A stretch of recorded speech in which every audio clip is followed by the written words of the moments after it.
Quivering Desire. Chapter 9. The Ultimate Dopamine Rush. We had certainly passed out sometime after midnight, our bodies finally surrendering after a storm of passion. Yet when I stirred just before dawn, I wasn't tired. I wasn't sore. I was glowing, from the inside out. A warmth still coursed through me like the embers of a fire that had blazed all night and now glowed steady and low. The sheets were a tangled mess of stories, the room still scented with a blend of candle wax, his cologne, and the trace of our skin. I blinked slowly, the world hazy in the faint lavender-blue glow of morning. His body, lying beside mine, was stretched out in a picture of tranquility, bare, golden, softly rising and falling with each breath. His face had softened in sleep, almost boyish, lips parted slightly as if he was still whispering my name in some dream I hoped I had starred in. I should have gotten up. I had work, a life to get back to, but I couldn't bring myself to leave. Not yet. I let my fingers trail lightly along the ridge of his collarbone, the dip between his shoulder and chest where I had nuzzled the night before. My leg, draped over his, clung just a little tighter, my skin greedy for that quiet heat. I told myself I didn't want to wake him. He looked too peaceful. But the truth was, I needed one more moment. One more taste of this serenity. It wasn't just lust. It wasn't just chemistry. It was dopamine. A euphoric high I hadn't expected. The kind that came not from climax but from connection. And as I lay there, my hand splayed across his chest, feeling the steady thump of his heart, I hoped, quietly, desperately, that he was dreaming about me. That maybe, in whatever world his mind had drifted to, he was still feeling my touch, still hearing my voice, still reliving what we'd created just hours before. Part of me knew I had to let go, get dressed, face the day. But another part, perhaps the most genuine part, just wanted to stay wrapped in the aftermath of a night that had melted every boundary and rewritten every rule of what I thought intimacy could be. So I held him. And in that still, perfect silence before the world stirred, I let myself believe that moments like this were more than just fleeting. They were transformative. And I, glowing, tangled, and completely at peace, was transformed. I was enjoying my body against his like a cat in a sunbeam, stretching into every inch of warmth he offered, pressing myself into the smooth, solid comfort of his skin. Every point of contact felt like a secret I didn't want to share with the world outside. The silence wrapped around us like a second blanket, warm and unbroken, except for the sound of his steady breath and the rhythmic beating of his heart beneath my palm. I knew the moment was ending. The weekend, the spell, whatever bubble we had built between us. It had reached its final edge. And I dreaded that edge. The thought of peeling myself away from him and returning to the real world was almost unbearable. For a fleeting second, I actually thought about pulling him closer, whispering for him to call in sick, and slipping right back into the dream. Just one more hour, one more morning wrapped in this hazy bliss. But I let the idea float away, laughing softly at my fantasy. Still, I didn't move. My arms, draped across his chest, felt bound there by invisible threads. I was savoring him, taking mental photographs of how his skin felt warm and impossibly real under my fingertips.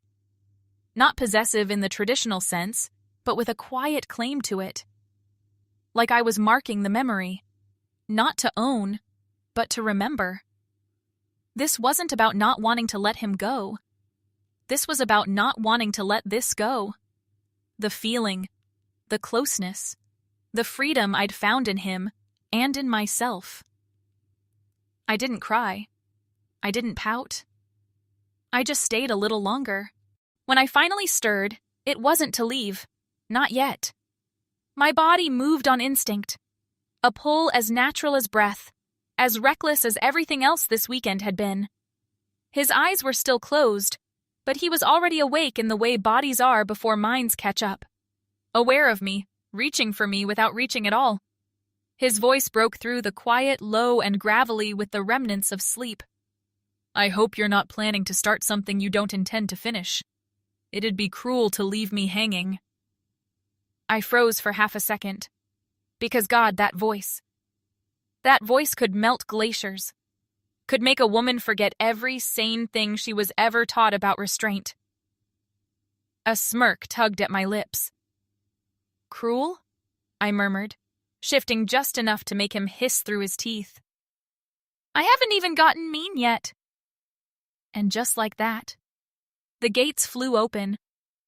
Every unspoken thing I'd been holding back all weekend, the bold ones, the tender ones, the ones too honest to name, rushed forward in a torrent. I was done holding back, and he knew it. He wanted it. What made it worse, or better, was the way he looked at me. Like he knew. Like he relished every moment. Like every move I made toward the edge only pulled him deeper into the abyss with me, and he'd go willingly.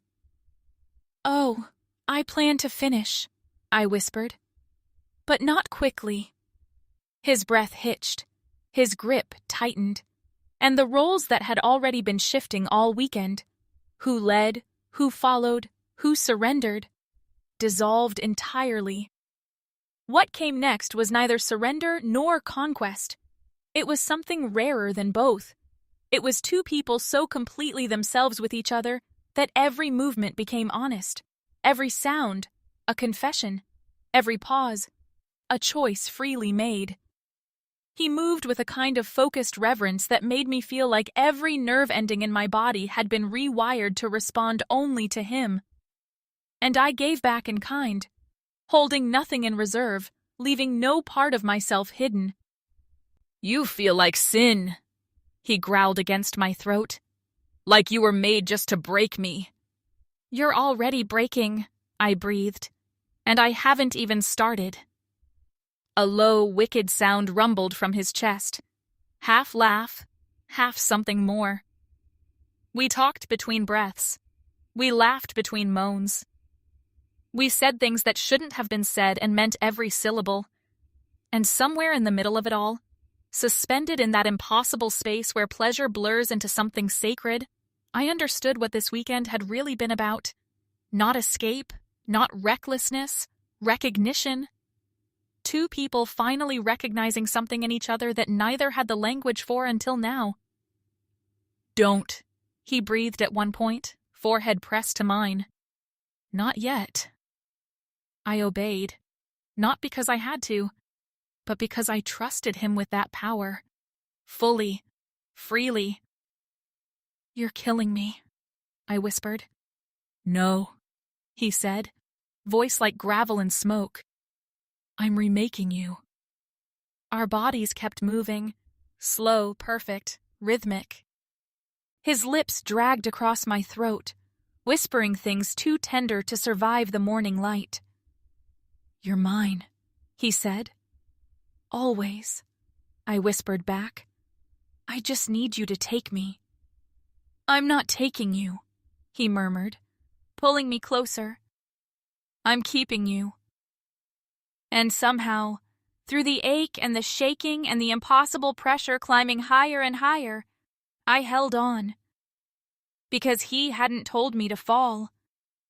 And I was waiting for that word like it was salvation. Come for me, he whispered finally, his voice cracked open and raw. Fall apart in my hands. And God help me. I did. Not once. Not twice. But in waves that refused to let up, crashing over me until I couldn't tell where one ended and the next began. I wasn't even words anymore. Just sensation. Just him. Just this. And still, he didn't stop. Not until he fell with me. His release moved through him like the final note of something long composed and finally played. He was buried in me, in the quake of it, giving everything, every piece, every promise, every ounce of control he had held so tightly until now. "You'll feel me for the rest of your life," he said afterward, voice barely above a whisper. And I would. God, I would. The stillness that followed felt almost unreal, like the world outside our window had paused out of respect for what had just happened between us. The storm was over, but the air was still charged, humming with the weight of everything we'd said without words. Our bodies remained tangled, too intertwined to tell where I ended and he began. His skin was warm beneath my cheek, his heartbeat a slow, steady rhythm I could have sworn had synced to mine. I traced it with my fingertips. Lazy, looping patterns on his chest, like if I stopped touching him, I might forget this was real. He shifted just slightly, enough to press a kiss to my hair. Nothing hungry, nothing demanding, just presence, intention. "Did I leave a mark?" he asked softly, almost teasing, but not quite. There was something raw behind the words, maybe even a little scared. I didn't open my eyes, just smiled and whispered, "All over me." He exhaled slowly, and I felt it ripple through his whole body. His thumb brushed the back of my hand, slow, reverent, like he wasn't just touching skin, but something deeper, something permanent. We lay like that for a while, not measuring time, not needing to. Eventually, I rolled just enough to face him, our noses barely touching, foreheads close enough to share breath. His eyes were half-lidded, but locked on me, pupils dark and soft. I looked at him the way you look at something you're afraid to blink away from. "I don't want to fall asleep," I murmured, voice feather light. He smiled, crooked and sleepy and real. "Then don't," he said. "Just stay here." Here. In his arms. In the warmth still lingering in the sheets. In this fragile, golden hour, where nothing from the outside world could reach us. We didn't speak again. No declarations. No promises. Just two bodies recovering from something holy. Two souls wrapped so tightly around the silence that even the morning didn't dare interrupt. And as the sun climbed higher, soft light spilling across our skin, I realized something. I wasn't just lying beside him. I was home.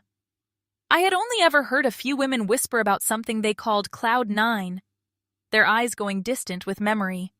And now I understood. It had clicked. It was real. My brain was foggy. My body still hummed with aftershocks. I had come harder than I ever had in my life, again and again, until I couldn't tell where one wave ended and the next began. The pleasure had lingered like a flavor, like sugar on the tongue, and I was floating in it, floating in him.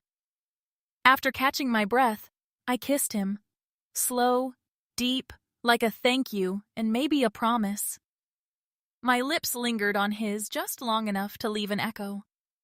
Then I whispered that I had to go home and get ready for work. I watched his eyes when I said it. Not I have to leave. Not this is over. Just a soft ushering in of reality, deliberately vague, gently true. I didn't want to close the door too firmly. I didn't want to admit what I hadn't fully named yet. I hoped he understood what I couldn't quite say. That I was leaving, yes, but not all of me. That something of me was still in his bed, in his breath, in the warmth pressed into those tangled sheets. That I hadn't fallen, not yet. But the descent had begun, and I wasn't bracing for the impact anymore. The shower I took was quick, but nothing about it felt ordinary. My skin was still buzzing. My lips, still tender from the kind of kissing that felt like confession.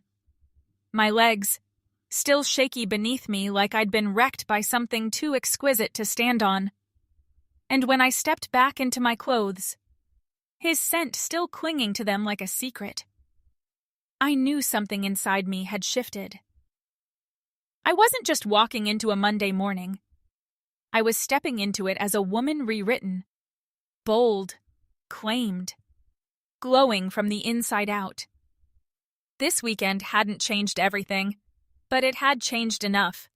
It reminded me of who I could be when I let myself feel, when I let myself want, when I let someone in far enough to touch the parts of me I'd tucked away for too long. It reminded me what it felt like to be fully seen, completely taken, gloriously, recklessly wanted. The end. If you're enjoying the story, this is the tamed version. If you want the full, unedited, quivering desire, every heat, every detail, every moment we had to leave out to keep it clean for this platform, grab your physical copy.